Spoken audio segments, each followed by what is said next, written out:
नमस्कार, आप देख रहे हैं लोकमंच और मैं हूं आपके साथ आफरीन। बुलेटिन में सबसे पहले बात प्रयागराज की करेंगे। आपको बता दें कि उत्तर प्रदेश के प्रयागराज में छठ पूजा को लेकर प्रशासन मुस्तैद हो गया है। आपको बता दें कि छठ पूजा की शुरुआत हो गई है, जिसको लेकर प्रशासन काफी हद तक मुस्तैद है। मुख्य सचिव के आदेश के बाद प्रशासन ने तुरंत ही छठ पूजा की तैयारियां जोर शोर से शुरू कर दी हैं, जिसके चलते संगम नोच पर हर जगह पर बिजली पानी की व्यवस्थाएं भी की जा रही हैं। जमीनों को समतल किया जा रहा है और साथ ही स्नान के बाद कपड़े बदलने के लिए कमरे भी तैयार किए जा रहे हैं। वहीं लोगों ने संगम नोच और आसपास के क्षेत्रों में छठ पूजा के लिए टेंट बनाना शुरू कर दिया है।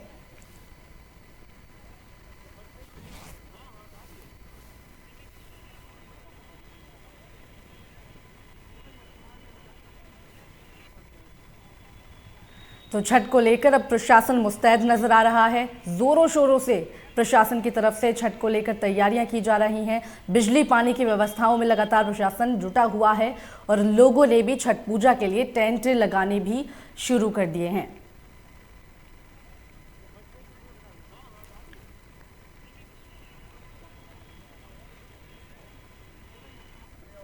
आपके साथ हम लोगों की पूरी टीम जिला प्रशासन की, नगर निगम की और जो छठ पूजा समिति के लोग हैं, प्रबंधक हैं, उनके साथ हम लोगों ने जायजा लिया है। और मुख्य रूप से इलाहाबाद प्रयाग में जो छठ पूजा होती है वो संगम पे होती है।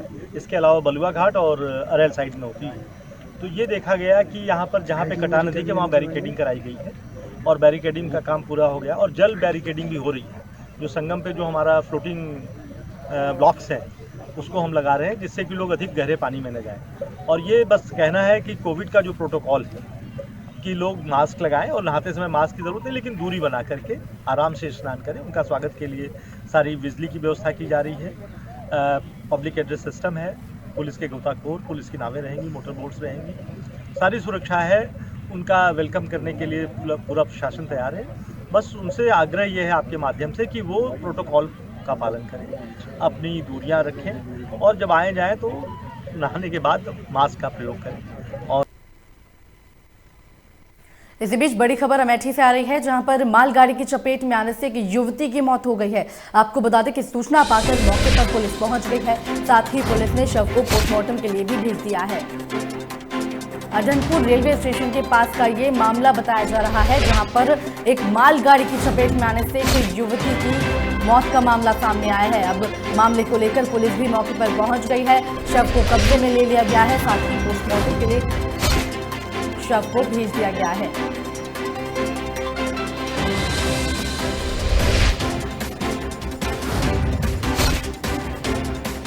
बड़ी और अहम जानकारी आपको अमेठी से बता रहे हैं। अढनपुर रेलवे स्टेशन के पास एक मालगाड़ी की चपेट में आने से युवती की मौत हो गई है।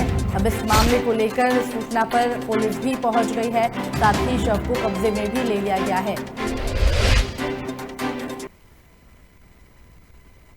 इसी बीच बड़ी खबर बुलंदशहर से है, जहां पर गैंगरेप पीड़िता के गुनाहगारों को लेकर प्रशासन सख्त नजर आ रहा है।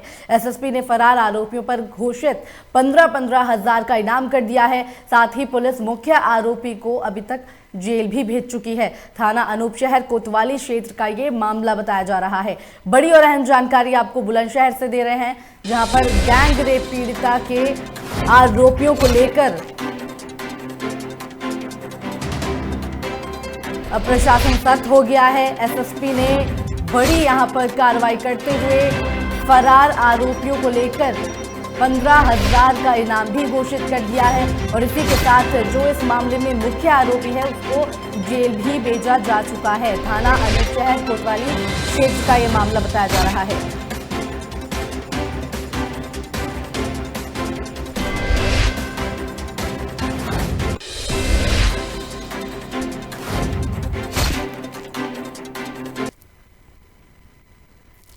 अयोध्या में श्री राम की प्रतिमा प्रयागराज के इलाहाबाद संग्रहालय की शोभा बढ़ा रही है। आपको बता दें कि धनुष धारण के प्रभु श्री राम और सीता और लक्ष्मण के इस प्रतिमा को कार्बन डेटिंग के आधार पर गुप्तकालीन बताया गया है। वहीं भगवान राम की अभय मुद्रा होने की वजह से भी इस प्रतिमा को अयोध्या वापसी की मूर्ति शिल्प के तौर पर जाना जाता है। सीता का पता लगाने और लंका पर विजय प्राप्त करने में अहम भूमिका निभाने वाले राम भक्त हनुमान की प्रतिमा भी अभय मुद्रा में है। साथ ही आसपास पेड़ पौधे और फूलों के शिल्प भी दर्शाए गए हैं। मैं ये बताना चाहता हूँ कि हमारे संग्रहालय में एक बहुत ही भव्य पत्थर का एक पैनल है जिसमें कुछ मूर्तियाँ अंकित हैं और ये पैनल श्रृंगवेरपुर जो श्री राम से संबंधित है, वो स्थल है जहाँ वो लंका से लौटने के बाद उन्होंने गंगा पार की थी, अयोध्या की तरफ जब बढ़ रहे थे। और ये एक ऐसा अद्भुत पैनल है जो 5वीं शताब्दी का पैनल है, जिसमें आप देख सकते हैं कि राम लक्ष्मण जी उसमें बने हुए हैं और साथ साथ वानर सेना भी दिख रही है उसमें। मैं ये बताना चाहता हूँ। इस बीच बड़ी खबर फिरोजाबाद से है, जहां पर शराब पीने से 3 लोगों की मौत के मामले में अब लोगों में आक्रोश दिखाई दे रहा है। एसआईटी जांच की मांग को लेकर धरने पर लोग बैठ गए हैं। साथ ही थाना खैरगढ़ के सामने ही लोग यहां पर धरने पर बैठे हुए हैं। वरिष्ठ अधिकारियों पर कार्रवाई की लगातार यहां पर मांग की जा रही है। मामले में इंस्पेक्टर सहित 3 लोग अब तक सस्पेंड भी किए जा चुके हैं। फिलहाल मामले में लोगों ने पुलिस अधिकारियों पर गंभीर यहां पर आरोप भी लगाए हैं। अवैध शराब की बिक्री की जानकारी के बावजूद कार्रवाई नहीं करने का यहां पर आरोप लगाया गया है।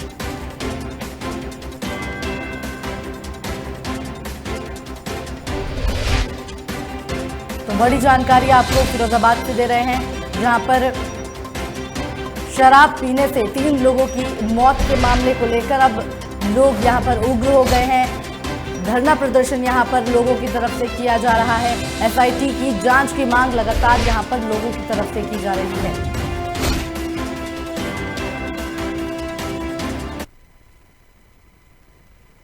हमीरपुर में वृद्ध किसान का संदिग्ध परिस्थितियों में शव मिलने से हड़कंप मच गया है। मामला जरिया थाना क्षेत्र के अतरौली गांव का है, जहां परिजनों का आरोप है कि मृतक के पास 3 बीघा पैतृक जमीन है, जिसकी वजह से किसान की हत्या की गई है। सूचना पर पहुंची पुलिस ने शव को कब्जे में ले लिया है और साथ ही पोस्टमार्टम के लिए भी भेज दिया है और मामले की जांच लगातार पुलिस की तरफ से की जा रही है। आपको बता दें कि मृतक मान सिंह का जमीनी विवाद बड़े भाई कुंवर लाल से न्यायालय में चल रहा था।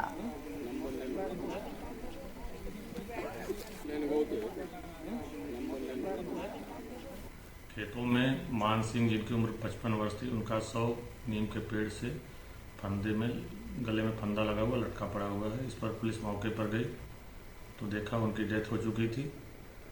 उनके परिजनों ने रात में मुकदमा लिखाया, उसमें अंकित कराया कि 6 बजे वो नलकूप से शौच के लिए गए थे और काफ़ी खोजबीन के बाद जब नहीं लौटे तो उनका शव देखा गया तो खेतों में पड़ा हुआ मिला हुआ, लटका हुआ। इन्होंने तहरीर दिया है, जिसके आधार पर मर्डर का अभियोग पंजीकृत किया गया, जिसमें इन्होंने अपने चाचा और उनके परिजनों को आरोपित किया है। 2 अज्ञात व्यक्तियों, 3 ज्ञात और 2 अज्ञात व्यक्तियों के विरुद्ध मर्डर का मुकदमा पंजीकृत किया गया है। शव को पोस्टमार्टम के लिए भेजा गया है। बाद पोस्टमार्टम और जांच अग्रिम कार्रवाई की जाएगी। खेतों में मान सिंह, जिनकी उम्र 55 वर्ष थी, उनका। कन्नौज से बड़ी खबर है, जहां पर तेज रफ्तार का कहर देखने को मिल रहा है। बस और कार की जोरदार यहां पर भिड़ंत हो गई है। हादसे में आधा दर्जन यात्री घायल भी हो गए हैं। घायलों को फिलहाल अस्पताल में भर्ती करा दिया गया है। छिबरामऊ कोतवाली के NH 91 भिलोई गांव के पास की ये घटना बताई जा रही है। बड़ी और अहम जानकारी आपको कन्नौज से बता रहे हैं, जहां पर तेज रफ्तार का कहर देखने को मिला है।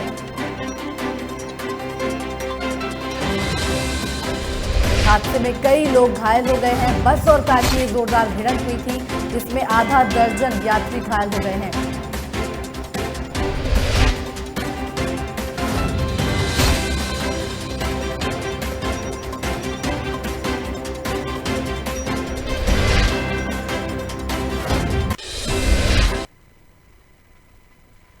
बड़ी खबर जौनपुर से है, जहां पर करंट की चपेट में आने से किशोर की मौत हो गई है। फिलहाल आपको बता दें कि किशोर की मौत से अब परिजनों में कोहराम मचा हुआ है। फिलहाल पुलिस ने शव को पोस्टमार्टम के लिए भेज दिया है। साथ ही नेवड़िया थाना क्षेत्र के हतेराडी गांव की ये घटना बताई जा रही है।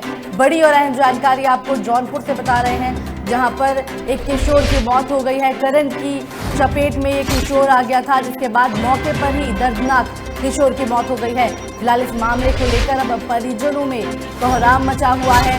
शव को पोस्टमार्टम के लिए भेज दिया गया है।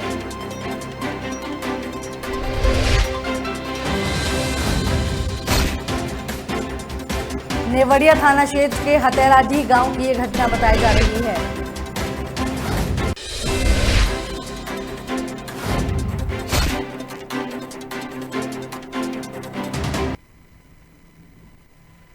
नोएडा प्राधिकरण ने विश्व शौचालय दिवस पर कार्यक्रम का आयोजन किया है, जहां विधायक पंकज, सांसद और सीईओ ने 46 टॉयलेट का लोकार्पण यहां पर किया है। साथ ही 3 पिंक टॉयलेट का भी उद्घाटन किया गया है। इस कार्यक्रम में महेश शर्मा, विधायक पंकज सिंह मौजूद रहे। साथ ही आपको बता दें कि महिलाओं के लिए पिंक टॉयलेट में खास इंतजाम यहां पर किए गए हैं।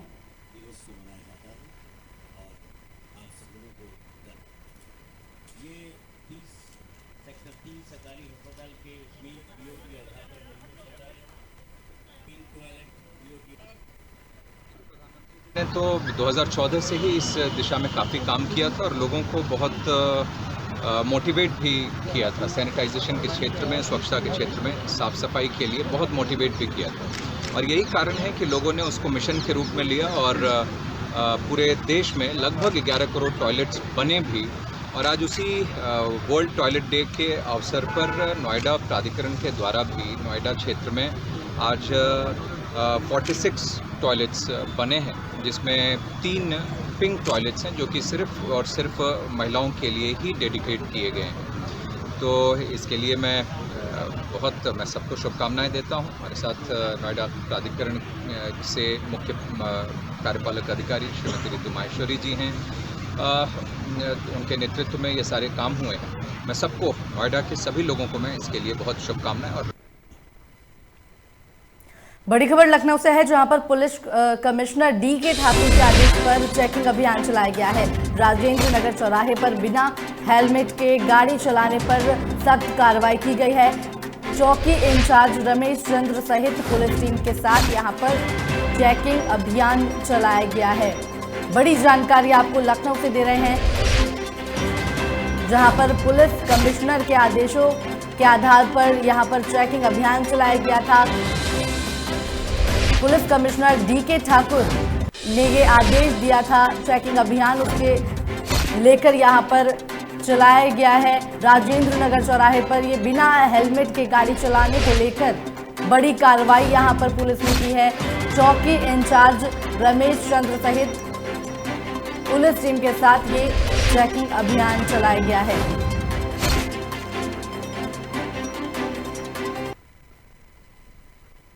बड़ी खबर लखनऊ से है, जहां पर बर्थडे पर तलवार से केक काटने का मामला सामने आया है। जश्न में फायरिंग का भी वीडियो वायरल हुआ है। पुलिस ने एक आरोपी को गिरफ्तार कर लिया है। वीडियो में फायरिंग करने वाला मुख्य आरोपी फिलहाल फरार बताया जा रहा है। साथ ही मुख्य आरोपी सहित 4 की तलाश अब पुलिस लगातार करती हुई नजर आ रही है।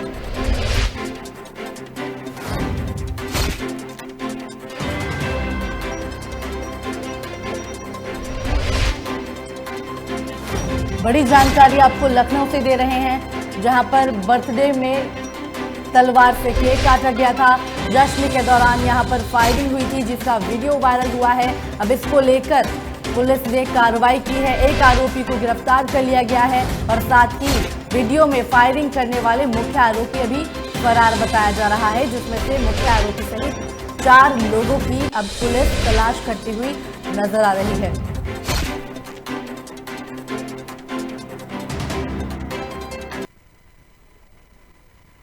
इन दिनों स्नातक निर्वाचन क्षेत्र से एमएलसी प्रत्याशी अपनी जीत के लिए जोर आजमाइश करते दिखाई दे रहे हैं। वहीं कांग्रेस के लखनऊ खंड स्नातक क्षेत्र के प्रत्याशी ब्रजेश कुमार सिंह हरदोई पहुंचकर प्रेस वार्ता करते हुए युवाओं को एकजुट होकर कांग्रेस के पक्ष में वोट देने का आह्वान करते हुए नजर आए और कहा कि युवा भीड़ नहीं, एक नेतृत्व को हिस्सा है। इसी के चलते सभी युवाओं को आगे आना चाहिए और देश हित में अच्छे प्रत्याशी को चुनना चाहिए। ब्रजेश कुमार सिंह ने कहा है कि तमाम प्रत्याशी जात के प्रलोभन देकर वोट हथियाना चाहते हैं। इस चक्कर में युवाओं को नहीं पड़ना चाहिए और उस प्रत्याशी को वोट देना चाहिए जो सड़क से लेकर सदन तक उनकी आवाज उठा सके। का आह्वान करने के लिए मैंने ये प्रेस कॉन्फ्रेंस की है कि आज विभिन्न तरह से लोग प्रत्याशी जो भी हैं वो जातीय समीकरण पे और प्रलोभन दे करके तरह तरह के प्रलोभन दे करके आज युवाओं का वोट लेने की हथियाने की कोशिश में लगे हुए हैं। विगत कई बार से ऐसा होता रहा है और वोट लेने के बाद कोई भी प्रत्याशी या कोई भी एमएलसी आज तक क्षेत्र में नहीं गया है, ना किसी युवाओं की आवाज उठाया है। तो मैंने आपके इस प्रेस कॉन्फ्रेंस के माध्यम से मैं युवाओं को का आह्वान करना चाहता हूं कि किसी भी तरह के प्रलोभन में ना पड़े और एक अपने लिए एक ऐसी सशक्त आवाज चुने जो सदन से लेकर के सड़क से लेकर सदन तक। सुल्तानपुर से बड़ी खबर आ रही है, जहां पर गन्ने के खेत में किशोर का शव मिला है। शव मिलने से इलाके में हड़कंप मच गया है। पढ़ने के लिए नैनीहाल में ये किशोर रहता था, जिसके बाद अब संदिग्ध परिस्थितियों में इस किशोर का शव बरामद किया गया है। पुलिस ने शव को पोस्टमार्टम के लिए भेज दिया है। साथ ही अखंडनगर थाना क्षेत्र के राहिमपुर गांव की ये घटना बताई जा रही है। बड़ी जानकारी आपको सुल्तानपुर से दे रहे हैं, जहां पर अपने नैनीहाल में ये मृतक किशोर पढ़ाई के लिए रुका हुआ था और इसी दौरान अब गन्ने के खेत में इस किशोर का शव मिलने से इलाके में सनसनी फैल गई है। परिवार में कोहराम मचा हुआ है। अब इसको लेकर पुलिस भी मौके पर पहुंच गई है और साथ ही शव को कब्जे में लेकर पोस्टमार्टम के लिए भेज दिया गया है। अखंडनगर थाना क्षेत्र के राहिमपुर गांव की यह घटना बताई जा रही है।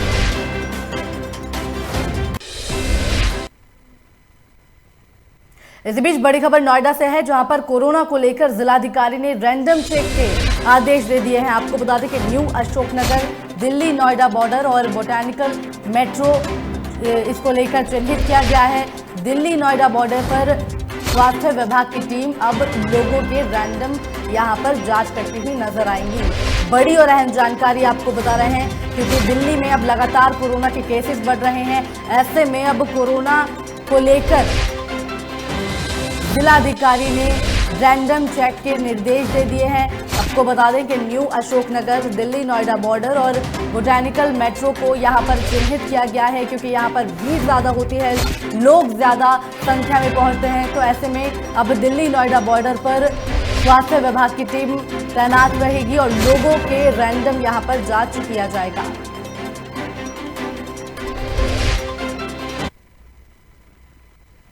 इसी बीच बड़ी खबर रायबरेली से है, जहां पर संदिग्ध परिस्थितियों में बैटरी की दुकान में भीषण आग लग गई। आपको बता दें कि दुकान में रखा लाखों का सामान जलकर खाक हो गया है। साथ ही मौके पर फायर ब्रिगेड ने पहुंचकर आग पर फिलहाल काबू भी पा लिया है।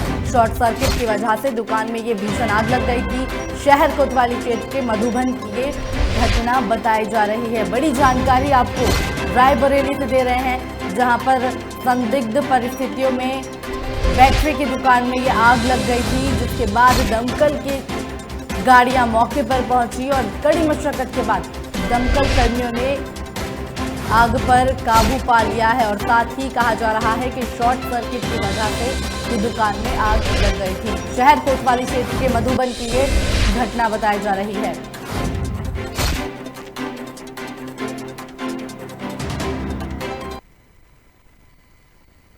संत कबीरनगर में महापर्व छठ पूजा को लेकर जोर शोर से तैयारियां चल रही हैं। आपको बता दें कि छठ महापर्व को लेकर नगरपालिका अध्यक्ष श्याम सुंदर वर्मा ने सभासदों के लिए नगरपालिका क्षेत्र में खलीलाबाद के सभी छठ घाटों का स्थलीय निरीक्षण किया है और इस दौरान चेयरमैन श्याम सुंदर वर्मा ने छठ घाटों पर समस्त छोटे बड़े कर्मियों को बारीकी से देखा है और मौके पर मौजूद सफाई कर्मियों और नगर पालिका के जिम्मेदार कर्मियों को सख्त हिदायत दी है। साथ ही कहा कि साफ सफाई के साथ अन्य सुविधाओं में किसी प्रकार की कोई कमी न हो। और अब खबर आपको बता दें कि वाराणसी से है, जहां पर मध्य प्रदेश पुलिस पर अब हमले की घटना सामने आ रही है। आपको बता दें कि धोखाधड़ी और ठगी के मामले में फरार चल रहे आरोपियों को पकड़ने के लिए मध्य प्रदेश पुलिस आई थी। बताया जा रहा है कि मध्य प्रदेश पुलिस के 4 जवान सिंगरौली में आईपीसी की धारा 420 में वांछित आरोपी को गिरफ्तार करने के लिए दबिश देने के लिए आए थे। आरोपी समेत 5 अन्य लोगों पर प्राइवेट सेक्टर में नौकरी दिलाने के नाम पर धोखाधड़ी का आरोप है और इस दौरान मध्य प्रदेश की पुलिस ने आरोपी को गिरफ्तार कर रवानगी के लिए शिवपुर थाने पर लेकर आई थी और शिवपुर थाने पर अपराधी के खिलाफ रवानगी से पहले कागजी कार्रवाई पूरी कर जैसे ही थाने से 100 मीटर की दूरी पर पहुंचे तो पहले से मौजूद आरोपी के परिजनों ने हमला बोल दिया। इस हमले में मध्य प्रदेश पुलिस के 2 जवान बुरी तरह से घायल हो गए हैं। मैं सिंगरौली पुलिस में हूँ।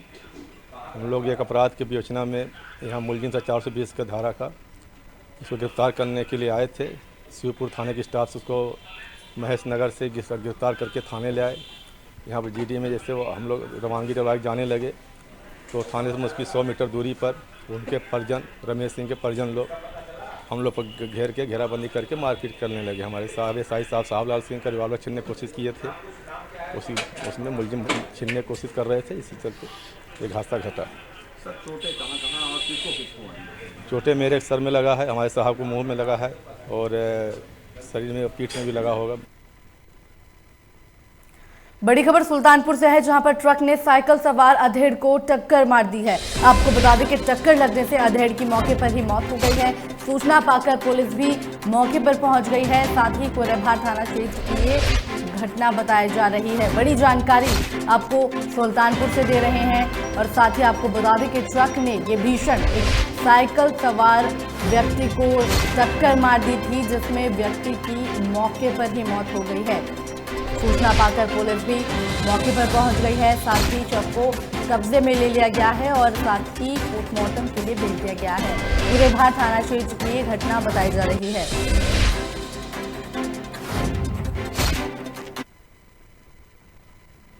फिलहाल मेरे साथ इस बुलेटिन में इतना ही। बाकी की तमाम खबरों के लिए देखते रहिए लोकमंच।